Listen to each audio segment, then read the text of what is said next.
సోనియా ఎట్లుండేది? సోనియా మెంటల్గా చాలా స్ట్రాంగ్ ఉంటుంది.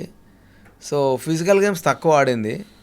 అండ్ షీజ్ ఆమెకు ఇన్ఫ్లుయెన్స్ అనేది ఆమెకు ఫస్ట్ నుంచి ఉన్న అలవాటు. అంటే ఆమెకు పెరిగిన వాతావరణం కావచ్చు, లేదంటే ఆమె కొన్ని గెస్ట్ లెక్చర్స్ ఇస్తూ ఉంటుంది, బయట ఎన్జిఓలు రన్ చేస్తూ ఉంటుంది. సో ఈ ఇన్ఫ్లుయెన్సింగ్ అనేది ఆమెకు బై డిఫాల్ట్ ఉన్న అలవాటు. సో ఆ అలవాటు కాస్త కొంచెం నెగిటివ్గా పోర్ట్రే అయింది బయట. ఇంకా ఆమె అంతే అట్లే ఉంటుంది, హౌస్లో ఎట్లుందో బయట అట్లే ఉంది. కాకపోతే కొంచెం చాలా నెగిటివ్ ఆరా క్రియేట్ అయింది ఆమెకి. అవును, ఎవరెవరో పిచ్చి పిచ్చి థంబ్నెయిల్స్ పెట్టి ట్రోల్ చేశారు కూడా, చాలా బాధపడింది. సోనియా మా పిల్లే, నాకు తెలుసు బాగా. అంటే ఎందుకంటే తెలిసిన వాళ్ళకి తెలుస్తుంది. ఇప్పుడు ఇంకోటి నాకు బాగా బాధ అనిపించింది ఏంటి అంటే, స్టార్టింగ్ ఫస్ట్ 1 వీక్లోనే జనాలు స్లోగా దగ్గర అవుతున్నప్పుడు నువ్వెందుకు వానికి క్లోజ్ అయినావు అట్లా ఇట్లా మాట్లాడినప్పుడు సంహవ్ వాళ్ళు చెప్పేసిరు. ఎట్లా అంటే నాకు ఈమె ఒక మదర్లీ ఫిగర్ లాగా నాకు గైడ్ చేస్తూ ఉంటుందని వాడు చెప్పడము, వీడు నా అన్నలాగా లేకపోతే నా తమ్ముడిలాగా అనిపిస్తున్నాడని వాళ్ళు చెప్పడం, సోనియా చెప్పడం, ఇవన్నీ జరిగినాయి. అన్ఫార్చునేట్లీ ఈ వీడియో ప్లే అయిందా లేదా పక్కన పెడితే ఇది పాపులర్ కాలేదు. సో ఇప్పుడు నువ్వు ఒకసారి వాని మీద ఏం ఫీలింగ్ లేక అబ్బాయి అమ్మాయి అనేది, ఇప్పుడు జెండర్ డిస్క్రిమినేషన్ నువ్వు చేస్తేనే హగ్ అనేది చాలా డిఫరెంట్గా తెలుస్తుంది. అరే అందరం ఒకటే రాబాయి మనుషులమే కదా, ఏమున్నా దీనికి ఎందుకు ఇట్లా ఫీలింగ్ వస్తే నువ్వు పట్టుకున్న పెద్ద నీకు ఆ నెగిటివ్ ఫీలింగ్ రాదు ఒక మనిషి మీద, నీకు ఆ నెగిటివిటీ లేనప్పుడు. సో వాళ్ళిద్దరు కలిసినది నాకు ఎప్పుడు నెగిటివ్ అనిపించలే. కానీ బయటకు వచ్చినాక నేను చూసిన మీమ్స్ చూసి షాక్ అయిపోయినా. నేను చాలా ఘోరంగా చేశారు, నాకు చాలా దారుణంగా చేశారు. కంప్లైంట్ ఇద్దాం అనుకున్నా. నాకు చాలా అసలు ఆడపిల్లలకి ఇంతేనా రక్షణ? మరీ దారుణం. ఇది పోనీ బిగ్ బాస్ ఎక్కడో తలుపు చాట ఏదో చేసుకుంటుంటే ఎగ్జాక్ట్లీ. ఇప్పుడు బిగ్ బాస్ హౌస్ ఒక రియాలిటీ షోలో ఉంటే ఎవరికైనా తప్పుగా ఎందుకు ప్రవర్తిస్తారు? ఎగ్జాక్ట్లీ. నాకు బాధ అనిపించింది ఎక్కడ అంటే, ఇప్పుడు అర్జున్ అనే తను బస్లో క్వశ్చన్ అడిగింది, నేను చాలా ఫీల్ అయ్యాను యాక్చువల్గా దానికి.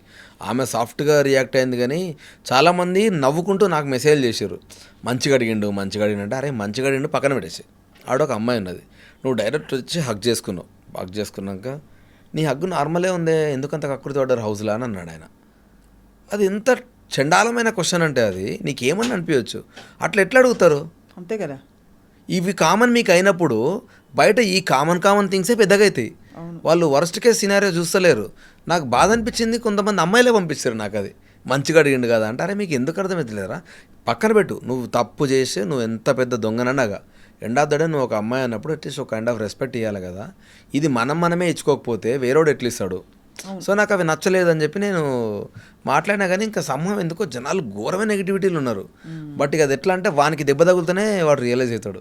అంతే అప్పటిదాకా పట్టించుకోరు. అసలు ఎట్లా గలీజ్ అయిపోయింది మొత్తం ప్రపంచమే, అట్లా అయిపోయింది. అంటే ఎవరు పడితే వాళ్ళు, ఎవరు పడితే ఏది పడితే నోటికి వచ్చినట్టు వాగేవాళ్ళు ఇప్పుడు అంటే సోషల్ మీడియా. ఎగ్జాక్ట్లీ. అంటే సోషల్ మీడియాని 90% వరస్ట్గానే యూటిలైజ్ చేసుకుంటున్నారు. అవును.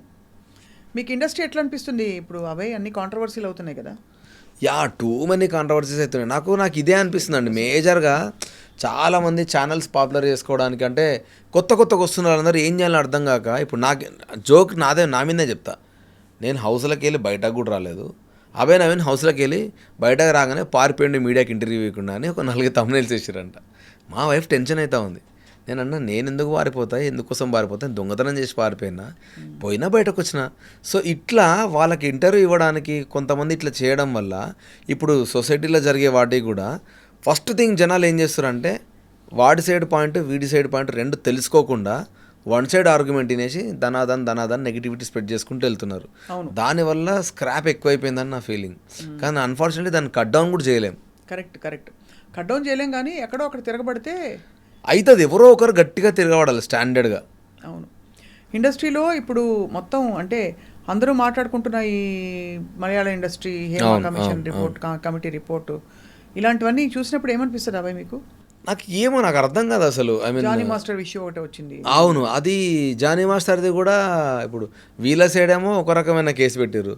ఆయన ఏమంటున్నాడు, అరే ఇప్పుడు ఎప్పుడో జరిగిన దానికి ఇప్పుడు ఎందుకు కేసు పెడుతున్నావు? సో సంహవ్ నేను అనుకోవడం ఏమో మధ్యలో ఇంకేదైనా జరిగి ఉండొచ్చు. చాలా వరకు ఇష్యూస్ అంటే నేను ఒకటి నమ్ముతాను, నాకు ఒకసారి నా ఫ్రెండ్ చెప్పిండు, ఏదన్నా ఒక ఇష్యూ హైలైట్ అవుతుందంటే దాని కింద ఏదో పెద్ద జరుగుతుందిరా, చాప కింద నీరులాగా వెళ్ళిపోతుంది. సో నాకు అట్లా అనిపిస్తుంది, ఎందుకంటే చాలాసార్లు నేను అబ్జర్వ్ చేసిన అది.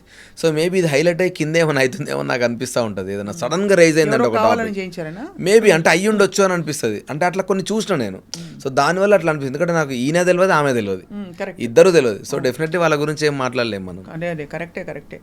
బట్ ఇప్పుడైతే మీరు డైరెక్షన్ కోసం మొత్తం అంతా రెడీ అవుతుండ్రు. అవును. పాటలు గిట్లు వస్తాయి ఏమన్నా మనకి? నాకు రాదు, నన్ను అడుగుతురా, నాకు రాదు, పాటలు పాడడానికి రాదు మనకి. పాట పాడండి. ఎందుకులేండి, నా గొంతు నాతో అసలు మా ప్రాపర్గా ఉంది మీ గొంతు, మంచిగా పాట పాడే గొంతులాగా ఉంది. మీ ఇష్టం సినిమా పాట, మీ ఇష్టం మీకు ఒక బతుకమ్మ పాట, బతుకమ్మ పల్లె కాదు, పాట, అమ్మ చిన్నప్పుడు పాడిన జోల పాట. మనకి డ్యాన్స్ చేయడం ఒకటే వస్తుంది తప్ప, డ్యాన్స్ కూడా ఏంటంటే తీన్మార్ మనం ఏదో పెడితే భరత్లో డ్యాన్స్ చేసేట అయిపోయి తప్ప కానీ పాటలు రావు. అసలు లిరిక్సే గుర్తుండవు నాకు. మీరు హౌస్లో కూడా అంత్యాక్షరి చాలాసార్లు ఆడినాం మేము, ఒకటే లైన్ వాడి ఎస్కేప్ అటు నుంచి అంటే నేను అంతే. గుర్తుండవు ఎక్కువ లిరిక్స్ నాకు. అయితే సినిమా డాన్స్ చేస్తారు అయితే ఇప్పుడైతే. ఇప్పుడు కాదులే కానీ. సో బట్ ఏంటి లైఫ్లో మీ మిషన్ ఏంటి అబ్బాయి? నా మిషన్ యాక్చువల్గా మంచి మంచి ఫిలిమ్స్ తీయాలి అని నేను ఫిక్స్ అయ్యాను. అంటే యాజ్ అన్ యాక్టర్గా నేను చేస్తున్నా మంచి మంచి ఫిలిమ్స్లోనే. నా కెరియర్ అంటే ఎండ్ అయ్యే టైంకి అంటే ఎట్లా అంటే ఇంకొక 20-30 ఇయర్స్ తర్వాత నా గురించి ఎట్లా జనాలు మాట్లాడుకోవాలి, రేడు మంచి ఫిలిమ్స్ చేసినాడు అని. సో దాని గురించి సంహౌ నేను రియాలిటీ బేస్డ్ సినిమాలే కనెక్ట్ అవుతా. సో నేను ఎవ్రీ ఫిలిం ఏది చేసినా దాంట్లో ఏదో ఒక మెసేజ్ ఇద్దామని అయితే డెఫినెట్గా చూస్తాను, just not for the entertainment. నేను చేసిన ఫస్ట్ సినిమా కూడా రామన్న యూత్ ఫ్లెక్సీలు వేయడం వల్ల ఏం రాదురా, మీ డబ్బులు బొక్క తప్ప, అనవసరంగా మీరు ఎంత పిచ్చుకులా తిరక్కండి, ఖరాబ్ చేసుకోకండి మీ ఇంట్లో లైఫ్ని అన్న పాయింట్ పైనే నేను దాన్ని హ్యూమరస్ వేలో తీసుకొచ్చిన. సో నాకు ఎందుకంటే నాకు సంహౌ ఫ్లెక్సీలు అనేది నచ్చదు ఎక్కువ. ఊరికే మనం ఏదో చేస్తాము, ఆ మినిట్లో వాడు ఎంజాయ్ చేస్తాడు, దానికోసం మనం చాలా రిస్క్ చేస్తాం లైఫ్లో, దానివల్ల మనకి ఏం రాదు.